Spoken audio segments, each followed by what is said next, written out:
No matter what you think of something that's going on with law enforcement, I think bad things happen if you get too close to the fire.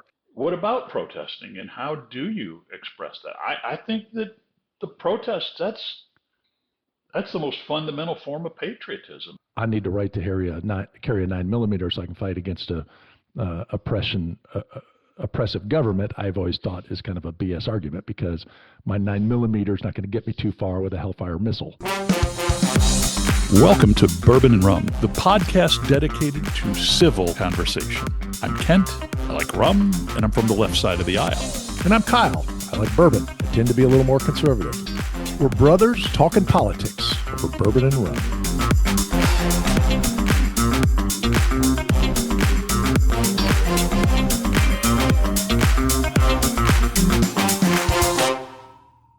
What are you drinking? We're laid up here in the snow. Well, okay, I should preface that by saying we had about 3 inches of snow, and they've now first they canceled school on Monday. Now they've canceled school on Tuesday. I've driven around like 4 times today. It's a pleasure to drive because nobody is on the road, and literally, I mean, if this snowed in like where we grew up in Michigan, there's not enough snow to plow. Yet everybody is petrified to be on the road. So I'm pulling out the good stuff. I am drinking some Elmer T. Lee single barrel bourbon. Elmer T. Lee is a guy that actually founded Blanton's Bourbon. And they made a whiskey about him. I don't know. They started making this 20, 30 years ago. It's really hard to find, but it's really smooth. It's mash bill number 1. It's the same as Buffalo Trace or Eagle Rare, but it's really tasty, really smooth. What are you on? I've got a very tropical rum punch made with Cruzan Blackstrap. It tastes kind of like the kind of thing that I was drinking in the islands, and it's like, I guess it's warmed up. It's a toasty 4 degrees here today, and I wish I was back in Grenada, honestly. So, how much snow did you guys get? None. We didn't get any snow at all. Maybe a skiff of just enough to cover the sidewalk, but it's just been cold. It's cold and clear here. Bright sun. Coldest we had it was the car, which is no wind chill for the uninitiated. My dashboard thermometer had it 16 below when I showed up at work on Friday. So, yeah, here in Dallas it got to 10, which is this morning. That's really cold for us. Well, what's going on? Nothing's going on in the world. Yeah. Well, we're recording on Sunday, January 25th. We're kind of still in the aftermath of the most recent shooting in Minneapolis. Kind of a full disclosure thing. That situation is close to me. I don't want to divulge any more of the specifics, but I feel pretty invested in that. It cuts really close to home, and I think it's look. Even people that disagree with me have been clear about conceding that it's an awful thing. But I guess rather than dwelling on, I mean, we can talk about, but rather than dwelling on the thing, like what does this mean, and where do we go, and how do we move forward as a nation in this? So that's my opening take. Yeah, no, I agree. It's somebody gets up in the morning and they need to be able to make it home. We don't need people getting shot. I think I don't know. I do think that, and I would certainly tell my children and anybody close to me that no matter what you think of something that's going on with law enforcement, it's not a group that, I think bad things happen if you get too close to the fire. And I feel like people need to be careful. And I don't mean that like protests are great. Protest all you want, but if there's 5 guys and they're carrying weapons and they're carrying out some type of action, give them some space. because I'm not saying like they've got a right to do anything, or like in this case, what turns out if this was an unlawful action or lawful or whatever. But I just think you stay away from that situation, you're going to be a lot better off. I think that I hear you on that, and I guess I want to. One of the things I wanted to explore was a little bit of a confession on my own part. When my first flash that I heard, I think it was a notification on my phone, and it came across something like this: a guy was shot in Minneapolis. He had a 9mm handgun with 2 magazines and was pointing it at police or something, or at ICE, and was shot. And in that moment, I kind of discounted it. I was kind of like, well, look, kind of to your point, and you're not wrong, but, and I don't know what the antecedent or the run-up to this was. I'll tell you, the gun thing is a complete red herring in this, and it just goes to show you. I mean, I think that it's pretty incontrovertible. The tapes that I've seen, they pulled the gun out of his holster after they'd shot him. And this doesn't rebut your point about, don't stand in front of people who are moving with guns and body armor. Except, what about protesting, and how do you express that? I think that the protest, that's the most fundamental form of patriotism. That's people expressing their opinion. I don't know where the line is between peaceful protest and got in the way. The part I struggled with this, and I thought about this a lot, but it's like, what are you protesting in that moment? They're carrying out an arrest of somebody with a criminal record. I don't think that's the hill you want to die on. I mean, if it's, they sent ICE agents to Minnesota, to your point, and what you've said, and a lot of people said, well, this is to go stir up trouble in Minneapolis. Your problem isn't with these 5 guys that are carrying out an arrest warrant.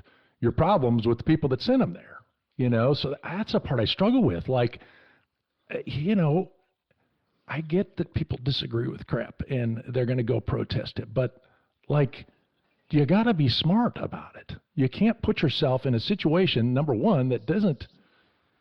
It's not it's like a no-win situation.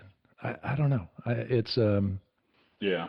Whether you have a positive, I guess my point is, whether I think cops and law enforcement are good or whether I think they're really bad, I'm going to treat them with a level of respect just because they're all the ones carrying guns. And gosh, I know you'd even talked about like protesting stuff, like all for it, but know where you need to be and then know where you don't need to be, I honestly, I don't disagree with you on that, but I also don't know what ran up in the moments before that. The video starts kind of late in the game, but I'd also say your read on this sort of presumes, and I don't mean to put words in your mouth, but that ICE agents are just there. They're just doing their job. They're just going to this house to do the arrest that they're set for. Their behavior to the people who were protesting, I don't know what they did. Were they throwing bricks at them? Or were they, you know what I mean? Like, yeah. Were they just being in the way? But what I did see was extremely aggressive behavior by ICE agents that like, there was distance between these people. They were going over to push these people out of the way. So I don't know, but I'm not willing to walk away from the right of a citizen to protest. And if the level of bullshit that was spoken by that Bovino guy about this shortly after, completely divorced from what's obvious on the videotape. Maybe this isn't fair, and maybe it's not fair to the individual officers, but if a guy's willing to lie to you about a gun and how that happen, the guy's willing to lie to you from the press conference dais, then I'm not sure that I believe that they were just doing their job. They got out of the car and were walking up to the door. I'm suspicious of that. Mm-hmm. Yeah. Yeah. I mean, I certainly the trust in what they're doing is also painted by your ideological viewpoint, for sure. It is. So, and I'm not saying you specifically. I say you as in me, you, whoever. So, yeah, Of course. I mean it's a reasonable thing what you're saying. It's kind of like we got to talking about. We were texting last night. We were talking about guns, and you said, "Well, this come up about the Second Amendment," and then, I made the point that I don't. These people that say, "Well, I need the right to carry a 9mm so I can fight against a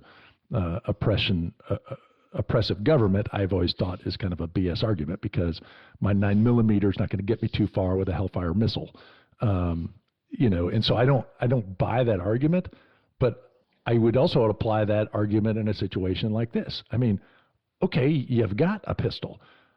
You're going against 5, even if you thought what they were doing was incorrect, you're going to go pick a fight with 5 guys with guns? No, bad idea. Well, it sure didn't look to me that that's what was going on. Picking a fight in the sense of maybe being in the way, I'll grant you that. I think that the gun thing was a complete red herring. I'll tell you, if you want to know where we are in the world, unless this is BS and I saw it wrong, the NRA posted a position on this and said that it is wrong. This guy had a permit to carry a gun in a holster in a state where it's legal. Yep. And again, yeah, if he's being there with a gun, 100%. But if you're, I don't know. I mean, I'm just saying, like, it's almost like it's being spun. Like, well, he had a gun. Well, yeah, but like the rule is that you're allowed to do that because, I'm with you that the guns are what separate us from government overreach. Like, that's kind of nonsense. Except that's what the NRA has said for forever, and that's been their justification of this. That's why the Second Amendment matters. And so the fact that a guy gets shot and happened to have a gun, that certainly doesn't mean that he deserved what he had. And I don't mean to suggest that you said that, but like, no. And come on. I just think I look at this and I think from multiple angles, this is an avoidable death. Yeah, agreed. Did you happen to see the overview of the protest marches blocks long in 20 below weather? Is that something that the federal government ought to take into consideration when they decide where they're going to do? I don't want to presume that you agree with me, but it appears to me to be 100% selective enforcement. I quoted you some stats. There's 2,000 ICE agents in a state that has around 130,000 undocumented people. There's 20 times that number in Texas, and there's probably not 40,000 ICE agents walking around in Texas. Well, you called out the cooperation of local law enforcement, but I don't think it's that simple. I don't think this is just pro rata. Trump himself said this is why they're going into Minnesota, is to he's going someplace they're deporting people where they didn't deport before. I mean, Biden was deporting. Like I said, they said during the Biden administration, I think the number was 327 deportation arrests a day under Biden. Now under Trump, it's 700 and something. So it's roughly double what it was under Biden. Biden wasn't going and deporting anybody in Minnesota. He wasn't going to New York. He wasn't going to any other blue state. They're doing deportation operations all day, every day in Texas, and nobody's interfering with them, and there's no shootings. I just wonder why. I mean, I don't know. But, one angle is they're sending in people and they're screwing with things in Minnesota. I think another angle is Minnesota's not the only place they're doing deportation operations. Why is it that there's this much of a unrest and backlash in Minnesota and it's not existing anyplace else in the country? And I'm saying it's a provocation. I'm saying that they specifically and deliberately, and Trump's on the record for doing this, saying that we're going to pick a place that he sees political advantage in. He sees Waltz as having some problems with the fraud thing, which I don't know much about. And I think he's 100% trying to embarrass a Democrat governor. And I think that it was, I guess I don't see this as a legitimate, I don't know why you need 2,000 base agents in Minnesota. Well, partly because for protection, because of the same thing I was saying. In Texas, they basically deputized the state police. So you got 3,500 state police that are actually executing deportation arrests. But in places like Minnesota, they've obstructed federal law enforcement. And they said, no, we're not going to cooperate with local police. We're not going to even let the local police collaborate on the raids. And so if you're going to carry out federal enforcement operations in a place like Minnesota, it's going to take a lot more agents than it's going to take in Texas. And I don't, if I'm the mayor of Minneapolis or I'm the governor of Minnesota, I'm saying, I disagree with these raids. Let me handle it. I'll take it to the White House. Protest peacefully. Do not approach a federal agent and get in an altercation with them. I'd be saying that from a freaking loudspeaker to protect my citizens. I just feel like, hey, these guys are the devil. Screw them. Go get them. And I'm like, no, that's not going to end well. And you got a lot of people that are, pissed off and upset and are going to go pull something. And it's like, whether you like them, like I said, whatever your viewpoint, I just hope that people exhibit some safety here. I agree. I think that that's a fair thing. And I think that needs to be part of the message. And I'm not making this like some huge argument. I validate what you're saying. Yes, they're going and they're trying to do enforcement in places that haven't been enforced before, and it's pissing people off. And are they doing it to piss people off? Are they doing it to enforce? Valid point. I just think with the right management of this situation, you could get it to a place that is not a danger zone. I'm just fearful. You keep sending more people and more officers. I don't know how this gets better. Well, but you want to lay it at the mayor and the governor's feet. And again, I'm not great at counting crowds, but I've seen video of what looked like it had to have been 50 or 100,000 people marching in 20 below weather.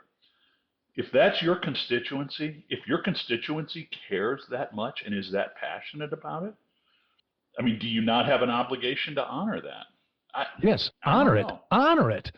And tell people to stay the hell away from somebody that's got a gun and that could hurt them. Yeah. I hear you on that. I do. And I don't. And I think it's totally within anybody's right to protest. That's not what I'm saying at all. 100% you ought to protest. I just don't see the, even if what you think even if, hey, it's not executing a criminal warrant, they're going and getting somebody you totally disagree with, that's the wrong place to insert yourself. If you want to stop those officers, take this up the chain. Picking a fight with somebody who's got a gun is not a good move. I hear you on that. Are there no practical limits to that? I guess, I mean, at some point, I don't think you mean to sound like this, but I can't not hear in what you're saying, like, well, they're going to do what they're going to do anyway, so just roll with it. Like, your point about safety is well taken. I'm not trying to argue that, but like, we just got to take it. Like, we can stand in the cold and you can march, Actually, you can't. You can be one of the 100 pastors that knelt in a park. And I know where they knelt at Minneapolis Airport, and they weren't even in the way of anything. And they arrested 100 pastors and hauled them off in a church in a school bus. I don't know that a pastor on their knees praying is threatening.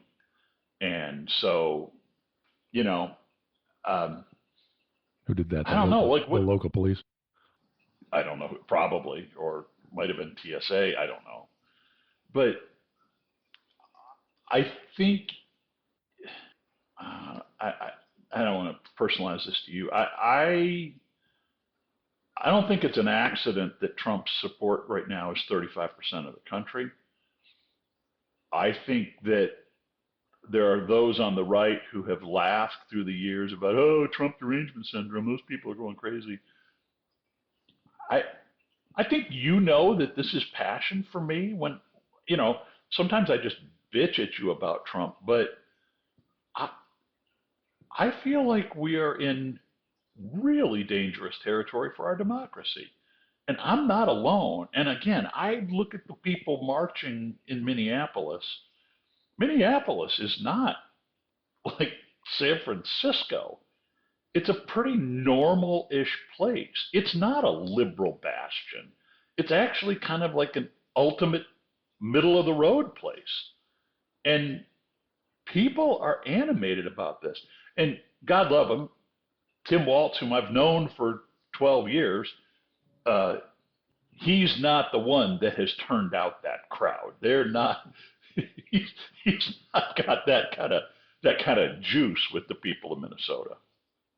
Yeah. People are fired up about this, and what do you do? I mean, you. I don't think you're saying this. I hear you on protesting, but it's kind of like, well, you can protest, but you got to get out of the way and just Well, let things hey, the way they are. you don't. You can do whatever you want, but people are going to die. And that's a question you got to ask yourself is like, is getting people killed worth preventing a criminal warrant from being issued? Does You got to ICE decide. have? Well, But does ICE have no responsibility to moderate their approach or change their tactics or try to avoid engagement? I haven't heard Bovino saying we go to great lengths to avoid conflict with the people. I don't know, Kent. I watched videos of that shooting from multiple sides. There's people blowing whistles. There's people shouting. There's people surrounding agents. These agents are trained to go get some guy out of a building someplace. I don't know who's trained to be surrounded by people yelling and screaming at them and getting in their face. Again, not excuse anybody's actions. I'm just saying it's a pretty agitated situation, I guess my only point. It is, and I just don't know that it's fair to say. And the solution is the people in Minneapolis who care about this. It's all on you. Practically, pragmatically, you're right. Right? Like that. I mean, if a group is doing something and they're armed and they've got a mission, it's not prudent to get in the way. Well, I guess my point is, I guess said from another angle, is okay, if agitating and confronting armed agents carrying out orders is something that could potentially risk life and limb, yet the decision is to agitate. I mean, isn't there an expectation of violence? And I'm not saying you should want violence, but it's like, if that's what you're going to do, and we've said that, whatever action that they're doing is worth people dying for, well, I mean, that's an angle, but I don't think it is. I just think people ought to look at this like, okay, is this the hill I want to die on? Literally. Right. No, I hear your point, Kyle, but you don't think that ICE has any obligation to consider the circumstances that they're operating in, and I don't know. Like, We'll play that out. What do you mean? I mean, if if you're going to do your raid in the rain, you wear a raincoat. If you're going to do that raid in the heat, you take water bottles. If you're going to do it in an environment where you are plucking neighbors from places where people resent that, that's part of table stakes of the job. And I do think that preparing for a hostile situation, I think it's unfair to the ICE agents, to tell you the truth. I don't think that, I think they're obviously not trained very well. They're not trained that you're supposed to not shoot if the guy doesn't draw the gun. They took the gun out of the holster of his dead body. I just think that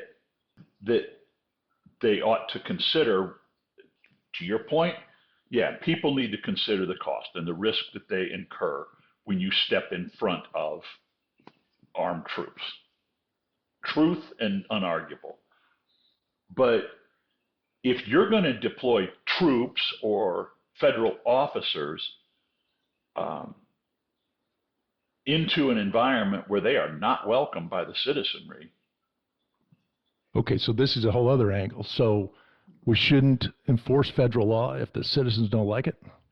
We should only enforce it in places people want them to enforce it?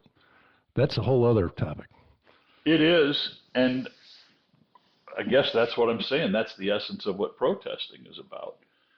If you care about getting a number of people out of here, you ought to send those 2,000 agents to Texas and accelerate what they're doing. Texas has 10 times the number of undocumented. 25% of deportations in one state. 25% of the country's deportations are coming out of Texas, so they're doing that. But there They've ought never to be, deported out of Minnesota because, you know. Well, if 25% are coming out of Texas, then the maximum you would expect to come out of Minnesota is 2.5%. It's a tiny population. This is not like, okay, well, we're going to draw a map and where's the most efficient place to get this. Now, this was a calculated. I honestly think that Trump 100% picked this fight. They've picked this fight, and they knew that they could get this kind of reaction. And every time I hear, these protests, a friend posted on Facebook, you don't think this is the predicate to declaring martial law? I think Trump would love nothing better than that. And I don't think that they're just trying to enforce the law. I think they are 100% trying to foment trouble. If people are wrong for taking that bait, that's a different argument. But the intent behind this is absolutely to cause trouble. Why is it only causing trouble? Why is it only causing trouble in Minnesota? They're doing it every place else. Not at the rate that they are. Not at the rate that they are. This is a particular operation, but this just started not that long ago. But there's multiple operations that have been taking place around the country. Just saying, it was deliberately timed and planned. The scale of it was designed to incite the people, and that's a choice that was made. That choice has consequences too. You're going to go running around. Don't go to some place they don't like you coming in and enforcing. Don't you think police approach? I know that police used to approach some of the neighborhoods in Detroit back in the 80s a little different than they did other neighborhoods. And they thought about what they were going into. And they knew that if they were going to go arrest somebody, they were going to arrest somebody in hostile territory. And they had to be prepared for that. And they had to think about it. They had a plan. I don't know. But but then they planned and they had the agents and an altercation happened. I guess I'm just like back to, if I think I'd have changed my tactics the first time you shot a lady. I think I would have considered that. I would have considered how I ran my operations, knowing what's going on. And I see no evidence that they've even thought about it, or if anything, I think people ought to consider not agitating officers after they saw that. Fair enough, but you don't think the alternative? You don't think that ICE ought to think about how they handle things after that shooting? Yeah, I mean, Business as usual, full speed ahead. Like I both don't know can how be true. I guess I don't know how this doesn't result in violence. If you're going to carry out any type of action and you're going to have people agitating and pushing themselves into a situation, you know, Why are the other than just not 130,000 carrying out the action because people are pissed at you. or carrying out the action in a place where apparently people stand and cheer in Texas? Well, why not go? If all we care about is getting the illegals out So, of here, but, let's but start with again, the it's easy ones. again getting criminals out, and this is a criminal situation. But if you want to, we're going to say, well, because this state doesn't want its criminals to be picked up, then we're going to resist that. You saw the rap sheet on the guy they were after, including the driving driving with a suspended license. Yeah, Assault was the part I was thinking more of. That yes. Yeah, domestic assault. That like it's pretty easy. Again, I'm not. Yeah, no in favor problem of there. domestic. That's fine. Domestic assault is fine. Well, I mean, it just it. The thing is, no, I think it's wrong. I think it's morally wrong that we're doing this. We were That doing it for the last 4 years. no, We're doing it at it's a higher morally rate than wrong. we did it before, It's and we're doing it in morally places they wrong. didn't do before. Yeah, well, I think it's. You got no problem with it being done in Texas. But everybody's happy about it in Texas. Why not? Like, if all you got to do is get them out of there, why not? Why not go where it's easy? I don't know. Why go enforce segregation in a southern school? The whites don't want federal law enforcement there, Yeah. Well, or integration, not segregation. no, I know what you mean, but can't argue with you in that, except that I think that segregation was. I think the underlying problem was wrong, and I don't think immigration. I don't think immigration. The underlying problem is wrong. I think that it's been handled badly. Agree. I'm not in favor of the open border. I think that was a miss on Biden's part. But I think we need more immigration in this country. And Well, and I don't I disagree feel like with you. you're. I feel like you're. Go ahead. No, I agree with you. I think that to make it easier for non-criminal folks to stay, like we've talked about with the shopping mall idea, Yeah. but getting people out that have criminal warrants against them, I just don't see how that's a negative. But Like, I feel like this happens a lot. Like, you believe that it's legitimate and sincere. And I don't think it is. I think that it's profoundly selective enforcement designed to incite the population. And I don't think that's right. Even if so no, I don't think that that's right, that they should go deliberately trying to get in the face of and cause problems with a specific population. I don't know if that means we shouldn't enforce the law. You're right to point out that that's a sticky position to be in, but okay, so let's run this by the other foot. We get a Democrat administration in, and trying to think of a good analogy here, but we have some type of federal law enforcement situation in a place like Texas that they don't want the blue government, and they want to keep out the feds even though people are breaking the law. I'm just saying a lot of this has to do with political as well. And if shoes were on the other foot, I think it'd be a way different conversation. And I don't give a shit what side you're on, what issue you're on. I don't want people to get killed in the street. Okay. And I think that's avoidable. And it goes back to like, we want the same thing. We want people to be safe in their communities. I think this gets to another point of where our view of how we get there differs. But I think we have the same goal that we don't want people to get killed. I agree with that. I just your approach to the work that ICE is doing, it just again, I think that you believe that they're sincerely trying to enforce the law, and I don't believe that's what the goal is. I think that the goal is to try to embarrass a Democrat government, to try to deliberately pick a fight, to try to incite people, and What does then that you mean? incite people. Like, Like, what do you figure? Okay, imagine the conference room at the White House. What are they trying to accomplish? well, How I is think this that, situation helping them at all? You said it, oh my 35%. God, I think that you don't think that this is what they want.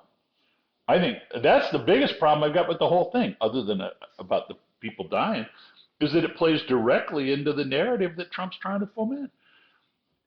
Do you think there's a zero chance? Every time I hear someone in the administration, they're talking about these protests and like vilifying protests.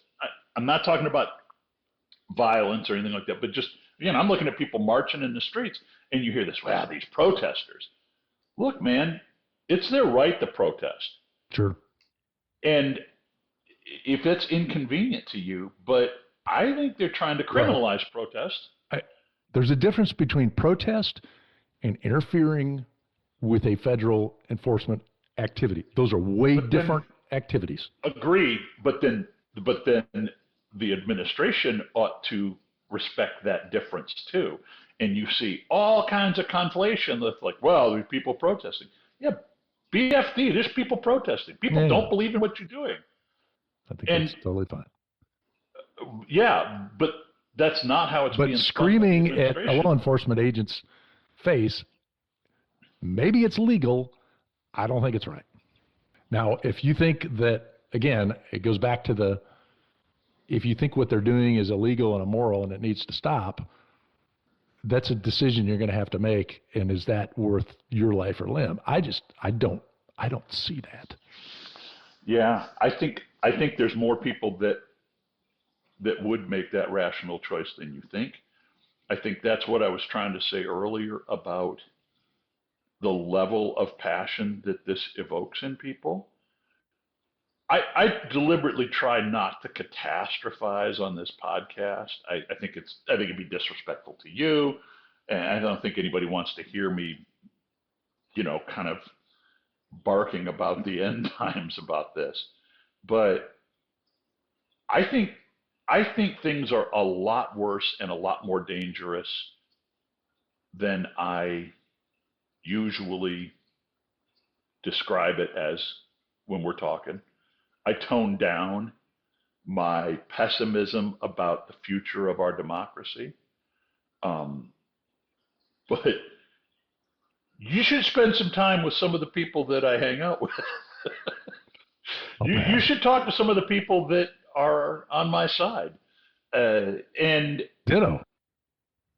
yeah, well, I, I'm just saying. I think that this is a pretty deep issue, and I think people really are feeling pushed to a breaking point. Um, No, I see what it. if I see people? it on Facebook. I see a lot of the dialogue on Facebook for sure that points to that. I don't know. I'm a little more glass half full, I guess. Yeah, I hope you're right. I'm not confident, and in part because I don't think what we're seeing is the natural tension um, between policy perspectives or different philosophies of government. I see, you said that you saw this before, the weaponization of government, but that's what this 100% is on display to me. I saw way And worse the last 4 years than now. what specifically are you Well, talking about? the half a dozen trials against Donald Trump, for one. Again, that whole Twitter, the There whole only should have been two, the not whole six, but there should have been two. demonization of uh, the whole coming out of COVID and the deplatforming of people because they didn't agree with science, even though the science wasn't settled, and the government getting involved in censoring people on a social media platform, that to me is a huge line crossed. Yeah, I think that's a problem. No, I agree with you there. I think that's a problem. I think that a lot of the deplatforming, though, was independent decisions by private business. I just mean that whole Matt Taibbi and everything, the stuff before Congress about the administration calling and dictating how they tone down certain quotes and other quotes depending on what people are saying. That scares the crap out of me because I think that could happen with anybody, and that's scary. Yeah. Well, fair enough. There weren't tanks involved. I mean, I think pressure from. I tend to be a First Amendment absolutist, so I share some of your concern there. But a pressure phone call from the White House is different than citing the Insurrection Act and sending the 82nd Airborne someplace. Those aren't. I don't think those are equivalencies. Yeah. Well, I mean, it depends on the situation, I guess. Yeah. I don't know. I think. Yeah, I don't know where this goes. Like I said, I don't think if you think it's you have problems in Minnesota, there'd be other places in this country that would be equally problematic. And I don't even know what I mean by that. Well, I think that's a good dialogue to have, though, I mean, it's kind of the whole state rights versus federal. Like, you know, when is the federal government allowed to act? When are they not? Or does it depend on the local, regional populace's view? I don't know. I think that's a slippery slope and could wind up in a lot of dangerous territory. Because then it's like, well, what other federal agencies? I don't like the SEC exerting its influence on my region of the country. And it's a silly example, but No, I know what you mean. Yeah, no, if I could get the SEC to leave us alone here in Dallas, we could have some fun for a while, Kent. Yeah, I don't know. Again, if this was the logical outgrowth of two different policy positions, two different philosophies of government colliding, it might not be easier, but it would seem more worth it to have the argument.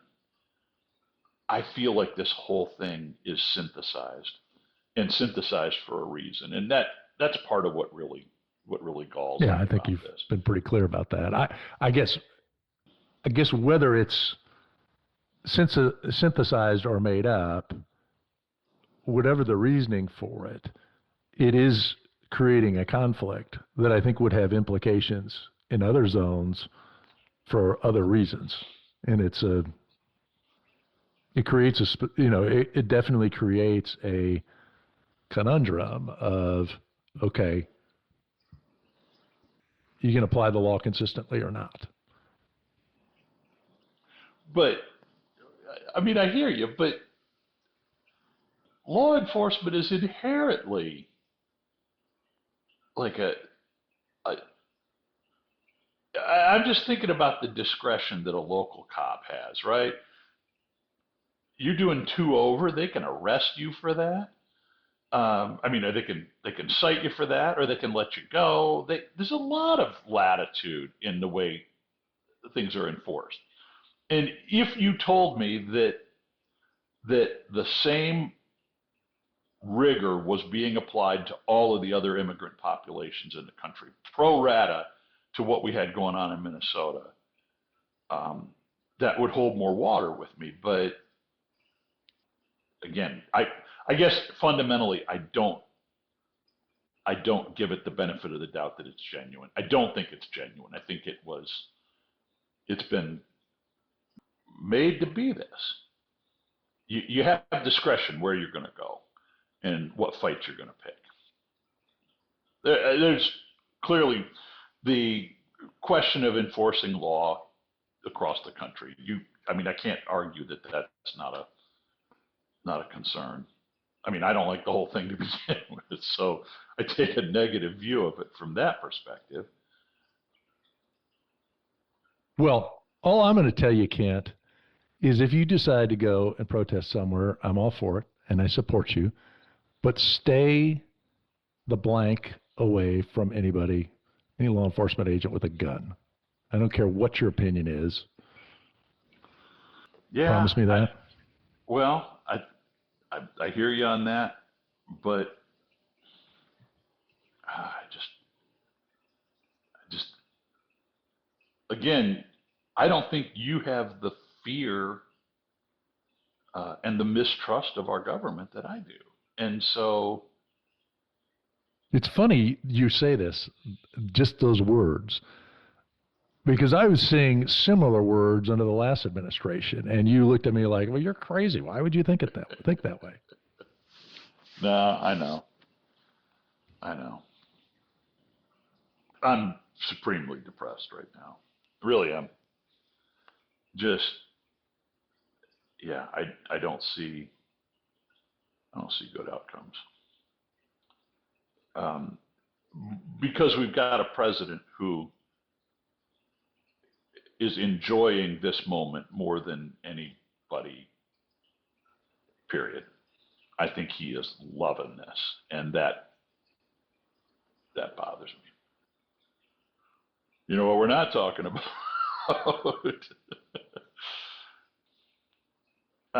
So what about Europe? Does NATO still exist? I guess we talking about in other Well, news.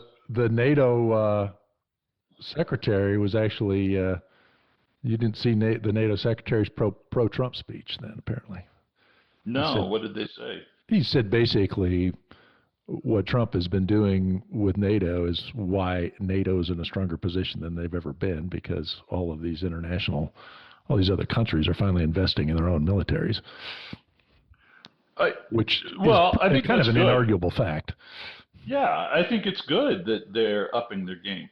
And because of that, it means that the United States doesn't have to fully carry the burden of all of the military for the world. Yeah, and why do we have 80,000 troops in Europe?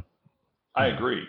And so now that they're going to carry more of their own share, how does that ripple through the budget? And do we dial back the defense budget then? Because we know. Well, I think we got more troops. I was thinking we got more troops to send to Minnesota, Kent. Yeah, well, I think that's probably where we're going. I mean, not to be a smartass, but sure, okay, yeah, NATO, European countries need to pay more for their own security. I completely agree with that. And independent of Donald Trump, I think that's a fair point. I thought we've put too much money into our military to support them for 50 years, which doesn't mean that I don't believe that the alliance is valuable and that we've got a really powerful thing. And so, yeah, I'm happy that they're going to pay more, but I don't think the most recent defense budget reflects that change. Yeah, no, I agree. Where's that peace dividend? Right? Yeah, well, I mean, yeah, it's not getting smaller, and I think it could easily get smaller. And you've got my 1,000% agreement. We shouldn't be buying a B-21, as we said. We should be buying a fleet of drones. Man, that alone. Has nobody read the news of the war in Ukraine to realize where warfare has? I mean, if you want to take a look at things, like, the Pentagon doesn't want to tell you, but just looking at Ukraine, it looks to me that like about 40% of our hardware is obsolete now in a really big way. And yeah, that's not catching up to things. Well, I mean, most of what Ukraine's using is coming from us. So, I mean, or kids building drone bombs on their own, like that's the innovative part. It almost looks to me the unmanned stuff in Ukraine and the degree to which that corner's turned it makes me think a little bit about like aviation in World War One, where like people who were watching were like, "Oh shit, this game just changed," you know. And I feel like maybe people aren't recognizing that right now. You know, I had a moment. It's been probably 15 or 20 years ago. I was watching. I think it was the History Channel did like these decade history series, and they did one about the '60s. And I look back at that, and that's always been kind of my standard for how. And technically, I think what I'm talking about is the late '60s and even the early '70s. You know, that period Yeah. from um, Vietnam protests, but I think of that as the '60s. But Kent State was like '72, and man, I just think about how was that with the country so divided and stuff. But even at that point, you had like people in families who had different views on things. But I feel like now the tribalism and the division and the separate channels of media, it makes this more perilous, I think. Well, Man, the walls of the echo chambers are stronger because you yeah, got multiple channels. You got a million Walter Cronkites out there on all different sides of the equation. right. Yeah. I don't know. I just thought about, thought back to our folks and what that must have been like. Well, but I mean, honestly, you probably we probably experienced more of the 60s than our parents did because they were sitting in home watching a 20-minute news program every night. We're seeing like millions of angles of these things 50 years later. Yeah. You know what I mean? It's like Oh, that's actually a really interesting point, right? Like they lived through it, but they lived through the the monoculture of it. pinhole of it. Like their view of this current situation would be way different too. It's whatever their little pinhole told them about it, you know. Yeah. Yeah. So I part just of your think depression is knowledge to a degree.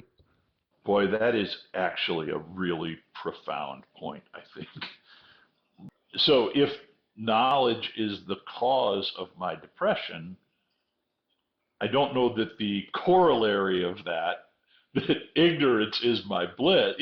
Like I don't want to, like I think I think all of us have to kind of manage that because, yeah, to your point, like I've got 300 million cell phone lenses on everything that's bad with the country, and it amplifies and magnifies that.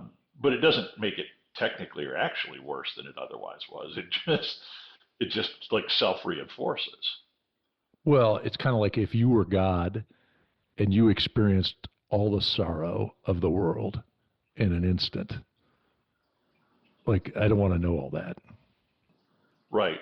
But do I want to do I want to deliberately make myself unaware? Maybe Kent, I was. Kent, I'm going to buy some land in West Texas. We're going to form a little compound. We're not going to have internet, so there's that. Yeah, as alluring as that sounds. No, I know what you mean. Yeah, it's an interesting thought. Like we get a bigger dose of it than, again, to your point, it's like it's Walter Cronkite. Like the world may be falling apart, but you're getting 30 minutes of that at 6 p.m. Yeah.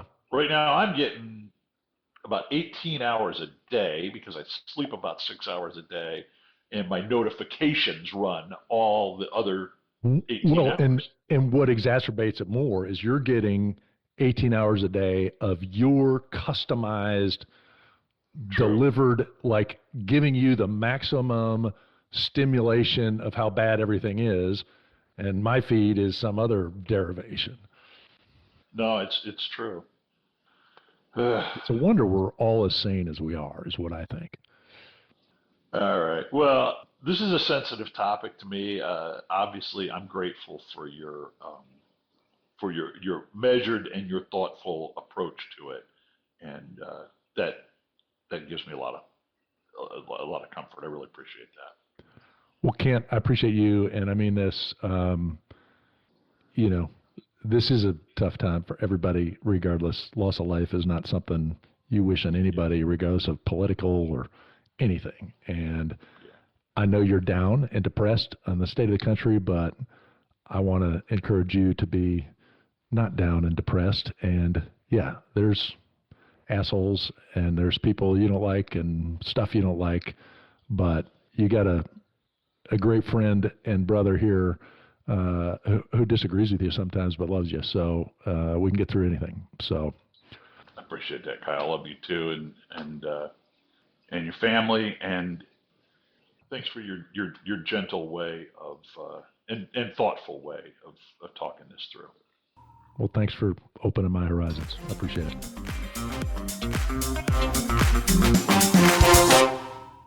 Hey, thanks for joining us on this episode of Bourbon and Rum Podcast. We hope you enjoyed it. Remember to subscribe on your favorite platform and leave us a review. Your feedback helps us keep the good spirits flowing. And we invite you to join this conversation. Follow us on our Facebook page. Let us know what you think. Let us know what you want to hear. And until next time, cheers.